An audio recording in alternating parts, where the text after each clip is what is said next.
प्रश्न प्राप्त हुआ कि जो काम, क्रोध, लोभ, मोह आसुरी शक्तियां हैं, और यदि परमात्मा ने यानी ईश्वर ने सकारात्मकता को बनाया है और नकारात्मकता, जिन्हें हम आसुरी प्रवृत्तियां कहते हैं, यानी धर्म, अच्छी चीजें, सकारात्मक बातें, सकारात्मक चीजें, इन सबको अगर ईश्वर ने बनाया है, तो ये जो आसुरी प्रवृत्तियां जिन्हें हम कहते हैं, काम है, क्रोध है, लोभ है, मोह है, जेलसी है, या फिर कोई भी पाप कर्म जिसे हम कह देते हैं, हमारी सभ्यता के हिसाब से, हमारी बुद्धि के हिसाब से, हमारी जो बेसिक एजुकेशन है, इंटरनल एजुकेशन है, उसके हिसाब से, सोशल सिस्टम के हिसाब से, तो क्या ये जो आसुरी प्रवृत्तियां हैं, ये किसने बनाई? और अगर बनाई हैं और ये काबिज होती हैं व्यक्ति पे, तो पाप का भागी व्यक्ति क्यों होता है? इसका उत्तर दीजिए। तो ये बात बड़ी फिलॉसफिकल है। सबसे पहली बात, इसको आप फिलॉसफी से ही समझें। मैं आपसे बैक टू एवोल्यूशन आपको लेके जाता हूं। बैक टू एवोल्यूशन, जब सृष्टि शुरू हुई तो क्या कुछ सकारात्मकता, कुछ नकारात्मकता थी? नहीं थी। और जो सकारात्मकता है वो भी ऊर्जा है, और नकारात्मकता है वो भी ऊर्जा है। एक एटम ब्लास्ट हुआ और सृष्टि का निर्माण हुआ, बिग बैंग हुआ, ओम की ध्वनि से जीवन की शुरुआत हुई।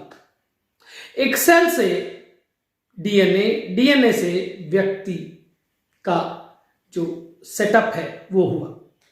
अब इसको आप एक चीज समझें, ऊर्जा ऊर्जा है, उसमें सकारात्मकता और नकारात्मकता, देवता और दानव, सुर और असुर, अच्छाई और बुराई, और शांति और कोलाहल, ये सब एक दूसरे के साथ चलते हैं।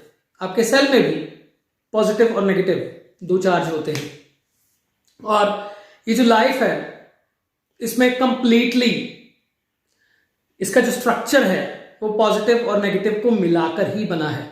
हर फ्रीक्वेंसी उसी से बनी है, हर टेक्नोलॉजी उसी से बनी है, आपका जीवन उसी से बना है। अब इसमें दो पार्ट्स हैं। एक है कि अगर आपके लिए कोई चीज नकारात्मक हो सकती है तो किसी के लिए वो सकारात्मक हो सकती है। किसी सोशल सिस्टम में वो सकारात्मक बात हो सकती है, आपके सोशल सिस्टम में वो नकारात्मक है। पहली बात। दूसरी बात, अब सृष्टि की शुरुआत ऊर्जा से हुई, और ऊर्जा ना पॉजिटिव है ना नेगेटिव है। ऊर्जा ऊर्जा है, और ऊर्जा भी जो क्रिएट होती है वो पॉजिटिव और नेगेटिव के चार्ज से ही होती है, अगर हम दूसरे परिप्रेक्ष्य से भी देखें तो। अब सृष्टि में सबसे पहले ब्लास्ट हुआ, ओम की ध्वनि से एक एटम ब्लास्ट हुआ, बिग बैंग हुआ, ऐसा माना जाता है। और भी थ्योरीज हैं इसके बारे में, परंतु जो सर्वमान्य है उसके बारे में बात कर रहे हैं।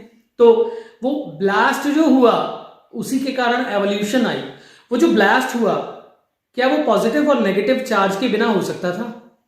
एक छोटी सी बात, अगर हम आज के हिसाब से भी बात करें, क्या वो ऊर्जा जो इनफाइनाइट है, क्या उसने सकारात्मकता बनाई है या उसने नकारात्मकता बनाई है? नहीं, उसने तो केवल ऊर्जा का निर्माण किया है। उसने तो केवल आपका निर्माण किया है, बुद्धि का, मन का, उसने सोल का, उसने पूरी वाइब्रेशंस, अर्थ, यूनिवर्स, इसका निर्माण किया है।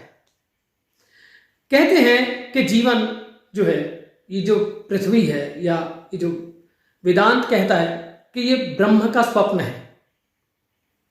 तो स्वप्न भी अगर ब्रह्म का हो और समय के साथ सब चल रहा है, समय बीत रहा है, बहुत टेक्नोलॉजीज आई, बहुत बार डिस्ट्रॉय हुआ, महाभारत हुआ, रामायण का युद्ध हुआ, और जाने कितनी बार जल प्रलय आई और सृष्टि ने फिर शुरुआत की। अब सकारात्मकता और नकारात्मकता एक दूसरे के साथ चलते हैं। कैसे? जब अब अपनी लाइफ की बात करें, हम अपने जीवन की बात करें, होश, गीता क्या कहती है कि तुम कर्मों से बंधे हो, तुम्हें कर्म करना है, उसका फल देना मेरा काम है। और मैं कौन हूं? मैं वो ऊर्जा हूं जो वाइब्रेशंस बन के पूरी दुनिया में, पूरे यूनिवर्स में चलता हूं और एग्जिस्ट करता हूं। अब आपको जानना क्या है, जो हम बात कर रहे हैं सकारात्मकता और नकारात्मकता के बारे में, सकारात्मकता और नकारात्मकता आपकी ही एनर्जी का हिस्सा है। अब आप किसको चार्ज देते हो, किसको आप अपने जीवन का जो कंट्रोल है वो देते हो। मैंने आयंस के बारे में बात की थी, एक पॉजिटिव चार्ज है, एक नेगेटिव चार्ज है। एक तरफ जब पॉजिटिव चार्ज बढ़ जाता है तो पॉजिटिव चार्ज हो जाता है, और नेगेटिव चार्ज बढ़ जाता है तो नेगेटिव जो है वो चार्ज हो जाता है। तो आपके अंदर किस प्रकार का चार्ज है सबसे पहले, फिर उसके बाद में नेक्स्ट थिंग इज कि आपके होश, यानी यहां हम कठोपनिषद की वो लाइन बोलेंगे, आत्मानम रथिनम विद्धि शरीरम रथमेवतु बुद्धिम तु सारथी विद्धि मन पग्रहमेव च। यम नचिकेता को कहते हैं कि आत्मा जो है वो रथी है, यानी ये जो आत्मा है ये सोल है, इनफाइनाइट का हिस्सा है, वाइब्रेशन है, फ्रीक्वेंसी है, ये मेरी अंदर बैठी है। आत्मानम रथिनम विद्धि, ये शरीर रथ है और बुद्धि उसकी सारथी है और मन उसके घोड़े हैं।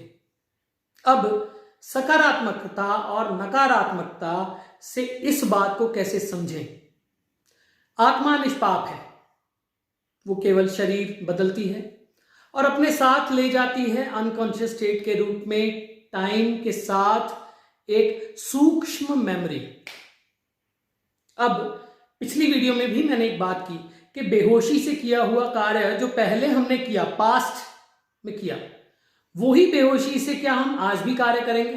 तो इसका अर्थ क्या है कि आज अगर बुद्धि और विवेक एक तरफ है और अविवेक और मूढ़ता एक तरफ है, मेरे ब्रेन का लॉजिक है, मेरे कॉन्शियस कंसायंस जो मेरा है उसका पॉजिटिव होना। मुझे अगर मैं बेहोशी से कोई काम कर रहा हूं तो वो पाप है। परशुराम ने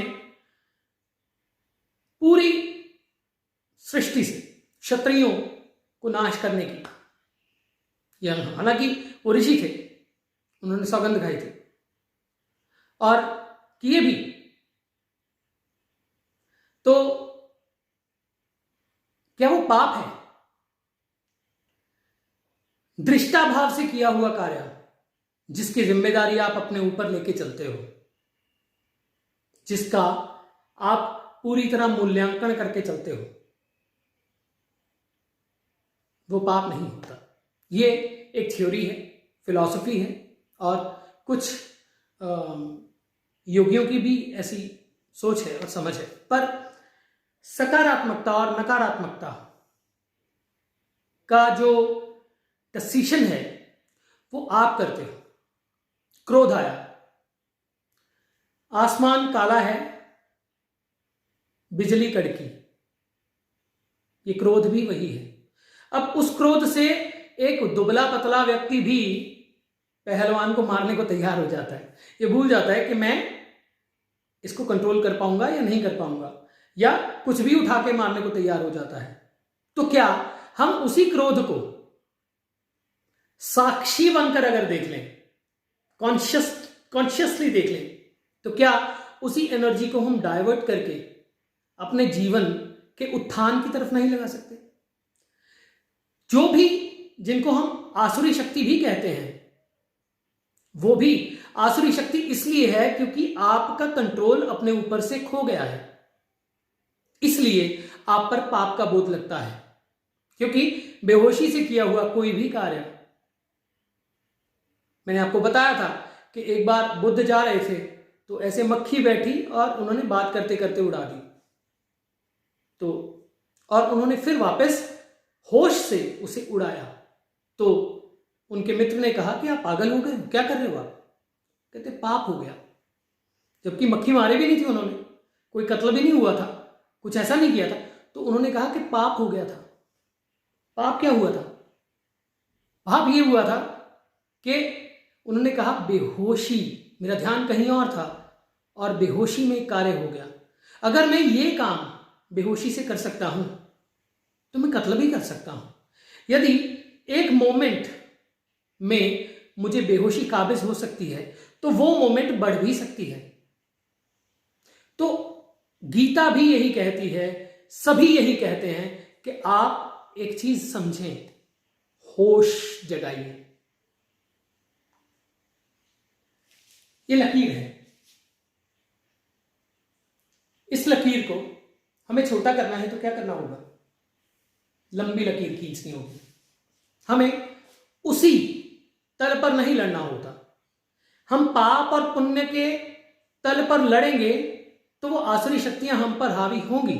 हमें उससे ऊपर के तल की शक्ति को जगाना होता है, कॉन्शियसनेस को जगाना होता है, ताकि हम पाप के भागी ना बने और दृष्टा रहे, कॉन्शियस रहे। आसुरी प्रवृत्तियां, अब अगर एक फिलॉसफी की बात यह है कि दिति और अदिति, दिति से दैत्य हुए और अदिति से देव हुए, हैं तो दोनों भाई ही।